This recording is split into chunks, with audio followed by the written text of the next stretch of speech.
Okey, assalamualaikum guys. Saya Eddie. Berdirinya saya di sini sebab tak ada kerusi. So saya terpaksa berdiri. Sebelakang saya ni Mercedes CLA 250. Model ni lebih kurang tahun 2015-2016. Okey, hari ni ada 2 biji CLA 250. You guys boleh tengok dekat bawah ni. So kereta ni datang daripada Melaka. Isu dia, belakang dia bunyi dan depan dia memang rasa lembut. Jadi masa datang kita test. Macam biasa kita akan masuk prosedur kami dan SOP kami, kita akan masuk dekat mesin tester. Kita nak ambil bacaan sebelum kita republish over. Berapa bacaan dia. So you guys boleh tengok depan kiri 30 lebih, depan kanan sampai 40 lebih, belakang semua sampai 30 lebih, 40. So tinggi sangat-sangat tau. Jadi bila keadaan tinggi tu memang you guys akan rasa berhayun-hayun tu. So bila kita buka over tu memang lembut. Sedangkan belakang itu monotube, patutnya keras tapi memang lembut.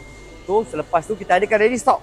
Ready stock CLA original yang kita dah refurbish dan kita try dulu. Tekan dulu, memang keras.